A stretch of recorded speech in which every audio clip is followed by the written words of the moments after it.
I see you've jumped on the train with us. Our reasoning was it's cheaper this way. Well, cheaper, and listen, man, I don't know. I mean, either California is your thing or it isn't. It's not really my thing. So I prefer Minnesota in February to LA. I think that's a short list of people saying that. Maybe to make myself feel better. They're frozen clothes. No. So taking a look at this game, I don't think anybody saw the Bengals being here. When you take a first blush at this thing, do the Bengals have a legitimate shot? Well, I think they got a legitimate shot. Yeah, I mean, they've kind of shocked the world. I mean, at least the last 2 rounds. I mean, maybe even longer than that. Great story, and certainly kind of all those franchises out there that have been muddled in mediocrity for years. This gives them hope, right? Like, all we need to do is draft that quarterback, and it's all going to come together. Now, it's been a lot more complicated than that, but you go from 4 wins one year to the Super Bowl. I mean, I've been picking against the Bengals the entire playoffs. Can they do it one more time? I guess they can. If they do, then all that moxie that Joe Burrow has is definitely warranted, because he's as good as he says he is. Yeah, and Matt, you played up front, even though you've lost weight, and now you can hang out with your shirt off and look good and everything else. As we have to say, the dark side for guys like us. But here's a question: maybe somebody will ever figure out, how in the world do you slow down Aaron Donald? How? Boy, I mean, I've been asked that before, and I'm glad I never had to play against him. But, I mean, this is going to sound simple. That doesn't mean it's easy, but you just have to really, really be sound in your technique. And I think a lot of guys, you see the power, and, as an offensive lineman, that's always the first thing you need to account for. But what Aaron Donald does a great job of is, more so than running guys over, is you'll see he takes half of a guy, and then he'll use his speed and quickness and hands to get by him that way, versus just running straight down the middle of a guy. So I think when you're worried about a guy's power, you tend to not square him up, nose to nose. You kind of get on an edge, and that's what Aaron Donald wants. You really have to take him down the middle and rely on your technique and shoot your hands, and then hold on for dear life, because the guy's an absolute animal. Even though you didn't have to go against him in your career, is there somebody from your past playing career that when you watch Donald, he's like, oh man, that reminds me when I used to go up against this guy? Well, a little bit. My first 2 years in the league, I was a backup, and I had to go against John Randle every day in practice. And as miserable as that was, and it put me into a mild depression for 2 years because I never blocked Johnny. That's kind of what it's like. It's the total package. It's the speed, it's the power, and it's the motor. And, he's just kind of like, you're not going to block Aaron Donald or John Randle for 5 seconds. You're hoping you can do it for 3. You're hoping that the way that you call protections is, that the protection is sliding to help out the guard who's ever assigned to Aaron Donald. But I think, Aaron Donald is just a bigger, faster, stronger version of John Randle, which sounds a little bit scary. All right, Matt Birk with us right now, Levack and Goz. And did John Randle, known like one of the great trash talkers, barkers in the history of the game. Did he trash talk in practice too? Like, did he have set stuff for you ready to go? Oh, not just in practice, like in the locker room. I'll tell you a story. One day I was at lunch, just trying to get my food spooned up, and he comes walking up behind me, and he's like kind of looking at my food, and he's going around, and I'm just thinking, gosh, can you just leave me alone? Like, we're gonna go out on the practice field here in a little bit, and you're gonna own me. Just let me eat my lunch, And then he looks at me all serious, and he says, "Today at practice, I'm going to take your soul." and like, he wasn't kidding. I believed him when he said that. I mean, and this is my teammate. Like, we're supposed to, like, we're got the same jerseys on, but that's how John was, man. Every single day, John just approached it like his life depended on it. And that's what made him such a great player. Do you ever hear from him now? Like, you're mowing your lawn, and he's like, "I'm coming for you." Only when I wake up in cold sweats. Only about once a month. Guys like John Randle, offensive linemen like yourself, there's that switch. You got to have that little bit of a crazy too. And for skill guys, got to have some swag too. Joe Burrow and his swag. Having a quarterback like him for the Bengals, it seems like that entire franchise embraced, hey, we're not losers. We're not the Bungles anymore.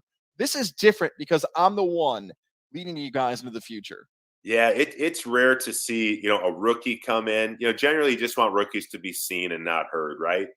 And he came in with, I mean, we're not quiet confidence. I mean, I don't think he wasn't, standing on a stool in the locker room telling everybody how great he was. But you ask him a question, he's going to give you an answer.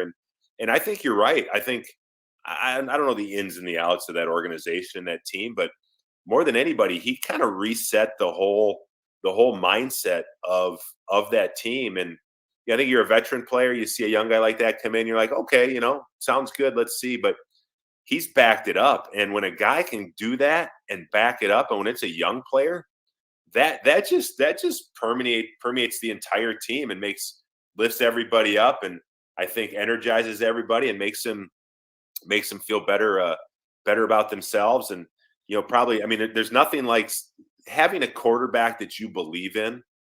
Nothing energizes a team faster or an entire franchise. And we've seen a lot of number one picks over the years come and go, or some take a few years to kind of develop into what you were hoping they would be. But this guy, shoot, half a year is rookie year and then a full second season, and everybody's talking about Joe Burrow.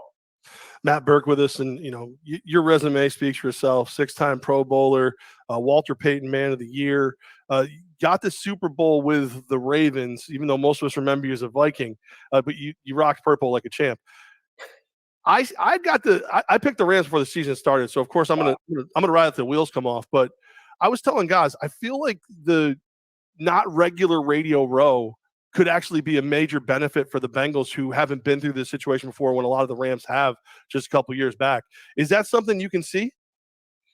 You mean like having less distractions during the week? Yeah, just kind of treat it like a normal game. Yeah, I mean, listen, I mean, it definitely doesn't hurt, a team that's never been there before, the less kind of pomp and circumstance there is around the game. But I think a game like the Super Bowl, I think it really favors the more veteran team, just because it's like the bright lights in the big city, and nothing can prepare you for it. So yeah, I think young players are a little bit more apt to get caught up in that. You do have free time. You're there for a whole week. I mean, you can't be practicing football all the time, so you do have free time. And some young guys, they want to go out there and enjoy the moment and experience the Super Bowl. And what I remember telling our guys, hey, let's go. We'll come back next year and enjoy it. But this is, I was pretty sure it was gonna be my last game. I was like, let's go take care of business and win the football game. Don't do anything stupid. Go to dinner with your family and come back to the hotel and just focus on the game, because I know guys that have played in the game. I know guys that have lost the game, and there's probably nothing worse than losing the Super Bowl. I think it sticks with guys for maybe the rest of their lives. All right, Matt Birk with us. And Matt, I see, a lot of us, for me, the closest I'm gonna get to winning the Super Bowl is winning my squares. So I see you're tied to the search for square one, super squares. What is this, and how do I use it to hopefully get my Super Bowl victory? Yeah, so last year it helped launch this app called Super Squares. It takes that old football squares game that we all have played for years, and it digitized it, so you can play squares against the entire country. And the old squares game is it's kind of a stupid dumb luck game. We made it a little more fun. We have a couple predictions that you make. You don't just get one set of numbers, but during the course of the game, you actually get 16 set of numbers. So it's dynamic, and you're always in it. And we did it last year, and we set a Guinness Book of World Record for most players in a squares game. So, but as we were running the game this year, we were like, where did this game come from? Like, everybody knows football squares. And you search the internet and you can't find anything on the history. I was expecting to find some story about a guy who owned a bar, and I was thinking like Western Pennsylvania for some. That was just kind of like in my mind. That's where I had. There's nothing about who invented this game, where it came from, how long it's been around. And so we're asking people, go to supersquares.com and share your football squares story. Like, when was the first time you played? Where did you hear about it? And I'm holding out hope that somebody has like a super old squares board. Maybe it's from Super Bowl I, that like their uncle Jimmy had, or something, to try to figure out the history.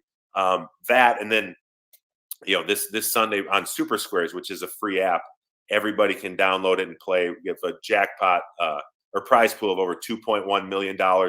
It's all totally free. We're not trying to get anybody to gamble. We're not going to try to sell anybody a mortgage. It's all funded by our sponsors who appreciate the game, and I think what we're doing, sort of helping fans get into the game a little bit more. All right, so free app Super Squares. Download that today.